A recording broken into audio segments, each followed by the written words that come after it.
സർക്കാരിൻ്റെ ഭാഗത്തുനിന്ന് ഗുരുതരമായ അലംഭാവം ഉണ്ടായിട്ടുണ്ടോ?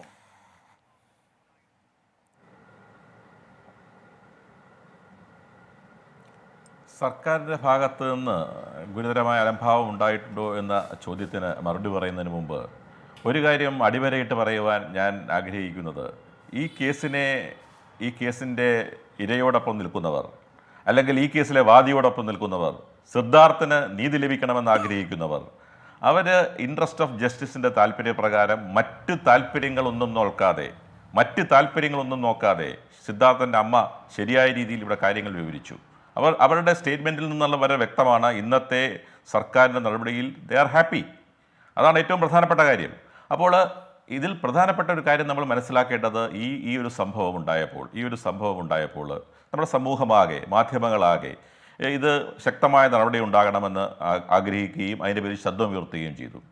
എന്നാൽ ഈ കേസിൻ്റെ ഇനീഷ്യൽ സ്റ്റേജിൽ തന്നെ ഈ കേസിൽ CBI അന്വേഷണം വേണമെന്ന് ഇതിൻ്റെ മാതാപിതാക്കൾ ആവശ്യപ്പെട്ടു. ധരണയുണ്ടായി. ശരിയാണ്, ഞാൻ സമ്മതിക്കുന്നു.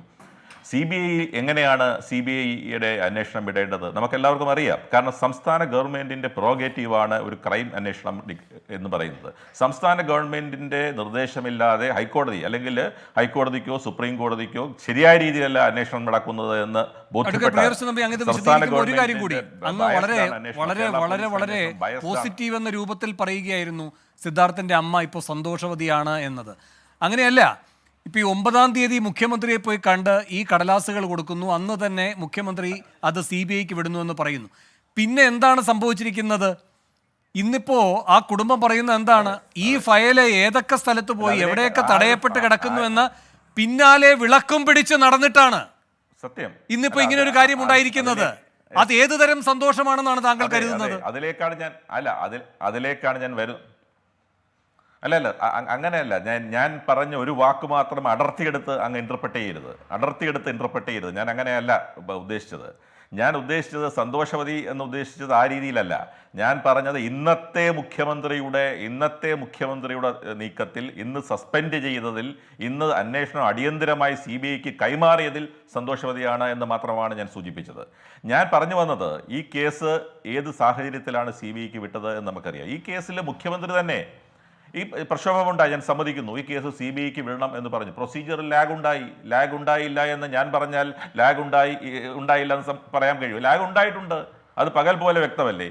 ആ പ്രൊസീജിയർ ലാഗ് അടിയന്തരമായി സിദ്ധാർത്ഥൻ്റെ അച്ഛനും മറ്റും ബന്ധപ്പെട്ടതിൻ്റെ അടിസ്ഥാനത്തിൽ നേരിട്ട് സംസ്ഥാനത്തിൻ്റെ മുഖ്യമന്ത്രി തന്നെ നേരിട്ട്, കാരണം നമുക്കറിയാം പല പ്രക്ഷോഭങ്ങളുണ്ടായാൽ പെട്ടെന്ന് ആ പ്രക്ഷോഭങ്ങൾ വശംവദനായി പെട്ടെന്ന് തീരുമാനമെടുക്കുന്ന ആളൊന്നുമല്ല സംസ്ഥാനത്തിൻ്റെ മുഖ്യമന്ത്രി. അദ്ദേഹത്തിനും കൂടി ബോധ്യപ്പെട്ടതിൻ്റെ അടിസ്ഥാനത്തിൽ മാത്രമേ അദ്ദേഹം സാധാരണ തീരുമാനങ്ങൾ എടുക്കാറുള്ളൂ. അതിൻ്റെയും കൂടെ വെളിച്ചത്തിൽ ഇന്ന് തന്നെ ആ കാര്യത്തിൽ അദ്ദേഹം ഇൻ്റർഫിയർ ചെയ്യുകയും നേരിട്ട് സസ്പെൻഡ് ചെയ്യുകയും അന്വേഷണം CBIക്ക് വിടുകയും ചെയ്തിട്ടുള്ള സാഹചര്യം ഉണ്ടായിട്ടുണ്ട്. പക്ഷേ ഇത് പോലീസ് ആദ്യം അന്വേഷിക്കുന്ന ഘട്ടത്തിൽ തന്നെ എന്തൊക്കെ തരത്തിലുള്ള ഇടപെടലുകൾ ഉണ്ടായിട്ടുണ്ട് എന്നത് സുവ്യക്തമാണ്. പിന്നെ മറ്റൊരു ഉയർന്ന ഉദ്യോഗസ്ഥൻ അത് ഏറ്റെടുത്തതിൻ്റെ ഭാഗമായിട്ടാണ് തുടർ നടപടികൾ പൊതുവിൽ സ്വീകാര്യമാണ് എന്ന് പറയാവുന്ന രൂപത്തിലേക്ക് പോയിട്ടുമുള്ളത്. അപ്പോൾ ഏതൊക്കെ തലങ്ങളിലാണ് ഇടപെടലുകൾ നടന്നിരിക്കുന്നത് ഈ കഴിഞ്ഞ ദിവസം വരെ? ഇത് ഒരു മാല പോലെ ഇങ്ങനെ നമ്മുടെ മുന്നിലുണ്ട് അല്ലേ? കണ്ണികൾ ചേർത്ത് വയ്ക്കുകയാണെങ്കിൽ ഏകപക്ഷീയമായാണ് ഈ കാര്യത്തിൽ എപ്പോഴും കാര്യങ്ങൾ നടക്കുന്നത് എന്നത് വ്യക്തവുമാണ്. അങ്ങനെ വരുമ്പോൾ 9-ാം തീയതി മുതൽ ഈ മാർച്ച് 26 വൈകുന്നേരം വരെ ഉള്ള കാലമെന്ന് പറയുന്നത് ആർക്ക് ഗുണകരമാകുന്നതാണ്? ഇതിനിടയിൽ എന്തൊക്കെ നടന്നിരിക്കുകയാണ് അല്ലേ? ഇതിനിടയിൽ നടന്നിരിക്കുന്ന കാര്യങ്ങൾ, നേരത്തെ 2 തവണ റാഗിംഗ് ഉണ്ടായി എന്ന് പറയുന്നു, അവർക്ക് പരാതിയില്ല എന്ന് പറയുന്നതടക്കം ഇതൊരൊറ്റപ്പെട്ട സംഭവമായി ചിത്രീകരിക്കാനുള്ള അവസരം വരെ ഈ കാലതാമസത്തിലൂടെ സംഭവിക്കുകയാണ്. അതിന്റെ ഗുണഭോക്താക്കൾ ആരാണ്? MR ഷീബയ്ക്ക് സന്തോഷവതിയാകാൻ കഴിയുന്ന കാര്യങ്ങളാണോ ഈ കാലയളവിനുള്ളിൽ ഉണ്ടായിരിക്കുന്നത്? അതിനകത്ത്